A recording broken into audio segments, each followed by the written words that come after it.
Mohon maaf Buya mau nanya, eh, eh, sekarang kan di setiap desa sudah ada, sudah banyak sekali grup-grup hadroh. Saya kebetulan saya mengajarkan kepada anak-anak mengiringi tarian untuk eh, untuk lagu-lagu hadroh, lagu-lagu sholawat. Sebenarnya menurut agama Islam itu diperbolehkan atau tidak? Itu saja pertanyaannya. Iya, Terima kasih Buya. langsung saya jawab. Kalau sekaligus tiga nanti lupa saya nyanyi. Begini, memang masih banyak para ulama yang mengharamkan gitar, mengharamkan piano, mengharamkan suling, ya kan gitu. Mengharamkan nyanyi. Ya banyak hadis-hadis yang nggak tahu lah. Ada orang yang makan hasil nyanyi nanti uangnya itu jadi api, dimakan api di nerakanya karena rezekinya dari nyanyi. Standarnya begini, jadi kalau Nabi tidak melakukan itu bid'ah. Kalau dilakukan Nabi ya berarti sunnah. Kalau Nabi tidak melakukan ya bid'ah. Jadi kalau cebok pakai tisu nggak boleh, bid'ah. Yang tidak bid'ah pakai batu. Ya pukul dengan tisu. Seperti itu. Bagaimana hukumnya gitar? Ntar dilihat dulu. Waktu zaman Nabi abad ke-7 ada gitar nggak ya? Oh nggak ada, berarti haram. Suling ada nggak? Nggak ada, berarti haram. Ya Allah. Artinya begini, dikiranya dengan menyiksa diri, tidak menikmati yang lezat-lezat, tidak melihat yang indah-indah, dikiranya akan mendekatkan diri kepada Tuhan. Perang sana kayak tasawuf sih.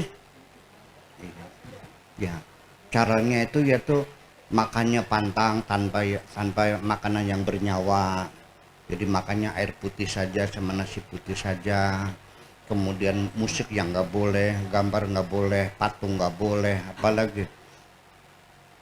Jadi oli apa baik? Memangnya hidup kita suruh ngewer-ngewer tasbih aja. Yang lagunya Celine Dion semuanya enak jarap.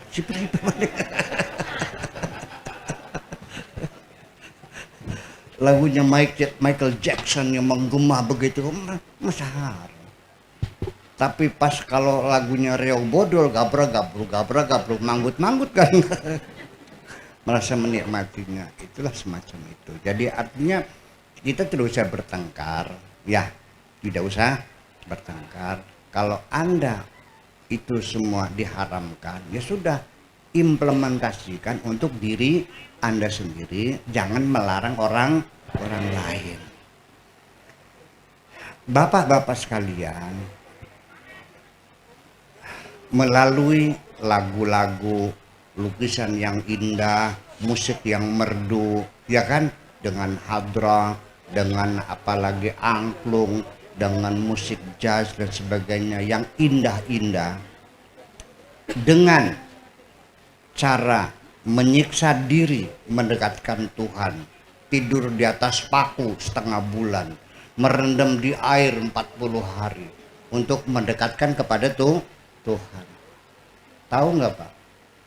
Jalan yang paling licin menuju kemakrifatan Tuhan adalah jalur keindahan. Dengarkan baik-baik. Jalur keindahan. 1001 jalan menuju Roma. Melalui Torekot Mangga. Moga-moga sampai. Melalui syariat Mangga, moga-moga sampai. Melalui makrifat Mangga, hakikat Mangga, silakan. semuanya 1001 jalan menuju Roma, ketemu semuanya. Tapi yang paling jalan tol yang paling luas adalah keindahan. Kita mengenal Tuhan melalui keindahan. Karena innallaha jamilun yuhibbul jamal. Allah itu maha indah dan Allah suka yang indah-indah. Lagu segitu enaknya jadi haramkan. Ya, kalau isinya jorok-jorok saya setuju diharamkan tuh. Kayak lagu belah duren, kayak yang racun, apalagi kucing garong. Ya, yang sifatnya mengganggu nafsu seksual kita. Tapi lagu-lagunya Ebit, lagu-lagunya siapa, Bimbo, lagunya Chrisye, lagu-lagu yang menyentuh kemanusiaan, malah itu justru yang menyentuh kemanusiaan, itulah yang paling mudah kita capai. Saya mau sampaikan hadis qudsi. Ya. Ada orang mencari Tuhan, cari orang sakti, mubes-mubes tiap desa, tiap kecamatan, nyari orang sakti, nyari orang benar, cari mursyid. Masuk gunung, keluar gunung, masuk hutan, keluar hutan, bertahun-tahun sampai mati, beri ketemu karo pangeran itu. Dia hari akhirat disalahkan oleh malaikat. Kamu kenapa mencari Tuhan di hutan? Nggak bakal ketemu. Kenapa cari Tuhan di lautan? Nggak bakal ketemu. Naik gunung turun percuma. Padahal ketika tetanggamu sedang sakit dan dia nggak punya duit beli obat, andikan kau datang ngasih obat kepada tetanggamu yang sakit, sejak dulu engkau sudah bisa bertemu dengan Tuhanmu. Dengarkan baik-baik. Andaikan engkau mendengar saudaramu meninggal dunia, kau hantarkan sampai kuburan, kau ikut menguburkannya, sejak dulu engkau bisa ketemu dengan Tuhanmu. Karena Tuhanmu di samping orang yang menderita, di samping orang yang sengsara. Artinya dengan kemanusiaan. Paham nggak? Ya, kemanusiaan dengan keindahan, bukan dengan memperbanyak sholat. Iya, tetangga nggak makan nggak tahu, ada janda yang kerubuhan rumahnya karena rumahnya roboh nggak mau peduli. Begitu agama tuh. Nah, ini yang jadi persoalan, bahwa kita ini terjebak pada agama ritual.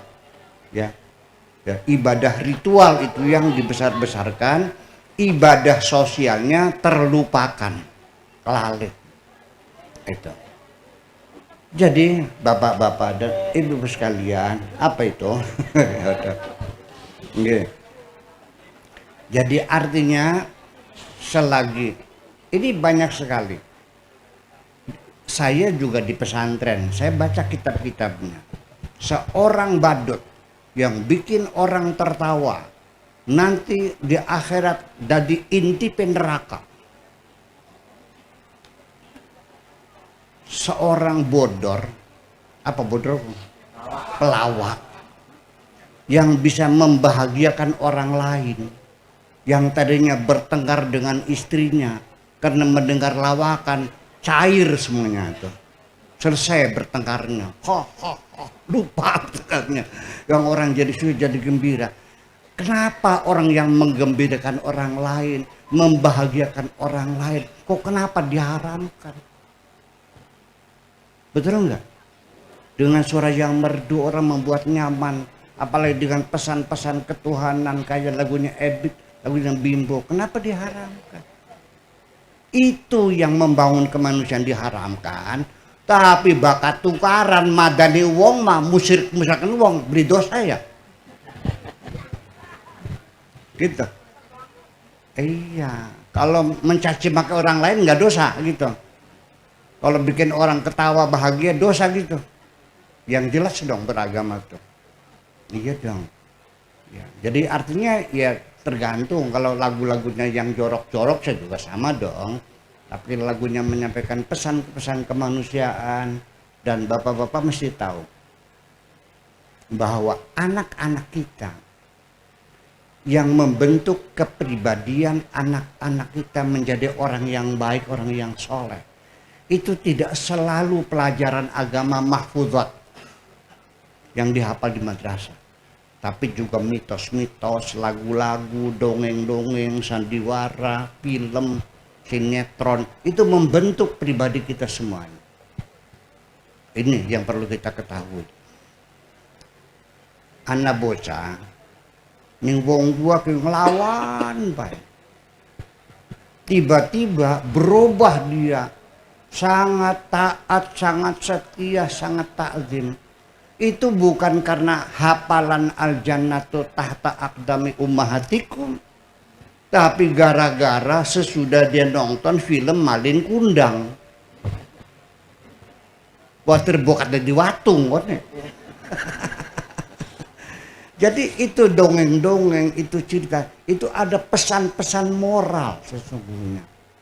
Ya, kita mesti bijak berdakwah, jangan semacam itu. Ya kan begitu. Kita juga mata juga perlu disenangkan, telinga jadi disenangkan, mulut juga perlu dikasih makanan yang lezat-lezat. Iya dong, ngomong juga yang enak, jangan caci maki orang, bid'ah, kafir, musyrik, sesat segala macam. Memang ada pahalanya gitu. Ya ngomong juga yang enak. Biasakan mulut kita ini nyaman. Kalau ada orang berbuat baik, segeralah kita.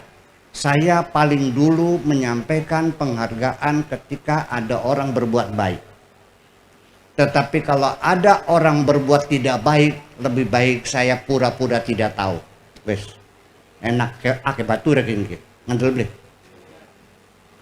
Baka ana wong lakoni barang bagus alemen gagian, baka nglakoni barang dasar enda-enda beli uru bae. Engko neki akeh baka batur akeh rezekine yang sudah mah orang dia batur je nyalon kuwu si nyoblos apa.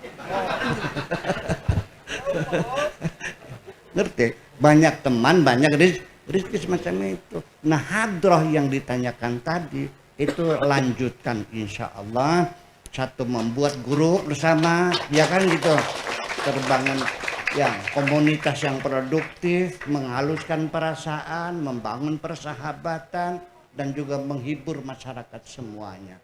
Tapi tolong pesan lagunya jangan yang jorok-jorok ya. Gitu aja. Mangga.